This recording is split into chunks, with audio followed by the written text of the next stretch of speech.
bienvenue dans ce troisième épisode de Croisade. Ça fait 6 mois que le jour a été recousu, c'est donc l'heure du test ISO.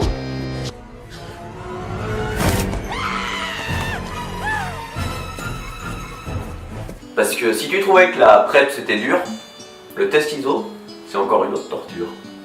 Et ouais, parce que c'est quand même le test qui te permet de savoir si oui ou non tu peux retourner faire des virages sur la neige. Donc fallait pas s'attendre à quelque chose d'évident à passer. I move for no man.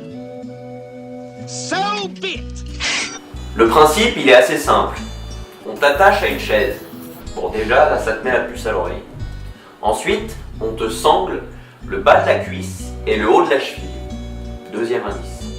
Et enfin, l'objectif c'est de te battre contre une machine qui développe la puissance de la Many All Black. Une fois que tu as compris tout ça, tu réalises assez vite que ça va pas être une partie de plaisir.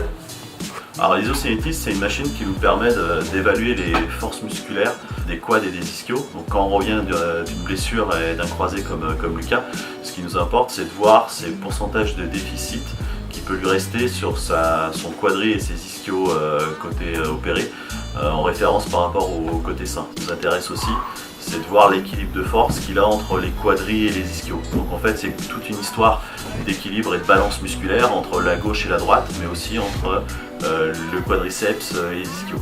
Ce qui est intéressant aussi dans le cas de Lucas, c'est qu'étant donné que je l'avais déjà testé avant, on peut aussi se référer à des anciennes valeurs qu'on avait dans la machine. Donc ça nous permet vraiment de bosser rapidement le quad, les ischios, suivre sa progression réellement chiffrée et qu'on puisse le quantifier, et de voir un petit peu son évolution globale aussi sur plusieurs années. C'est bourrin. Allez encore, dernier. Ok, relâche. Oh là là. C'est typiquement le test à ne pas faire tout de suite après l'opération. Je préfère préciser.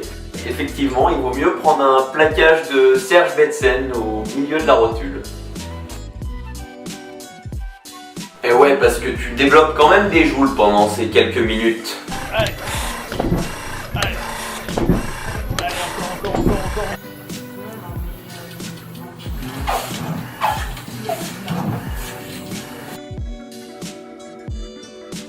Et honnêtement, entre nous, il n'y a même pas besoin de tous ces chiffres. Hein. Si ton croisé il a résisté au test, tu peux y aller peinard sur les skis. Ça permet de valider le travail, de dire ok on est sur la bonne voie, il progresse, et puis après de valider la prep physique, la réathlée, et ça leur donne vraiment un axe pour vraiment peaufiner cette fin de rééducation. Avec le bon boulot et toutes les données qu'on avait collectées avec Eric ces dernières années sur la machine d'isocinétisme, on était capable à la fin du test de savoir si oui ou non mon genou était en état de faire du ski. Et c'est quand même plus rassurant de partir sur les skis en sachant que tu peux le faire. Surtout aussi de travailler ce côté préventif, de se dire attention, par exemple sur la jambe saine, il y a des petits détails qui ne nous plaisent pas, il faut qu'on les corrige. On voit quelque chose, on en profite pour corriger ce qui peut être à risque pour la suite. C'est d'une violence telle que ça rappelle d'autres moments forts de la vie. Allez, vas-y, pousse.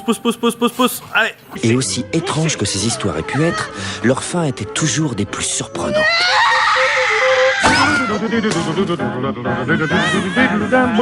Allez, tire. Oui, c'est comme ça qu'il s'appelle. Ce qui est marrant, c'est que pendant toute cette phase qui va de l'opération jusqu'au retour sur les skis, et bah finalement tu croises que 3 personnes différentes. Ton chirurgien qui va t'opérer, ton kiné qui va commencer la rééducation avec toi, ton prep physique qui va remettre la viande là où il en manque, ton kiné qui va ensuite te tester, et ton chirurgien qui va valider le retour sur les skis. Et pour boucler la boucle, on va peut-être appeler Julien, savoir ce qu'il en pense. Je vais le mettre en haut-parleur pour que vous entendiez. Et ben voilà, maintenant feu vert pour continuer à se faire plaisir. Et voilà, on a les droits. Ouh là là là là là. Et pour pas cher à mon avis, il a marché à fond le gars. Voilà, la première partie de cette croisade est terminée. Maintenant, il est temps d'aller faire ses armes sur la neige. Et ça, c'est le prochain épisode.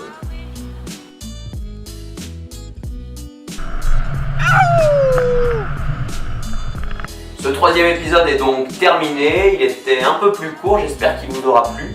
Maintenant, on va passer récupérer les skis chez Dynastar, et puis on va monter, faire ce qu'on sait faire, parce qu'on est quand même là pour ça. Allez, à très vite!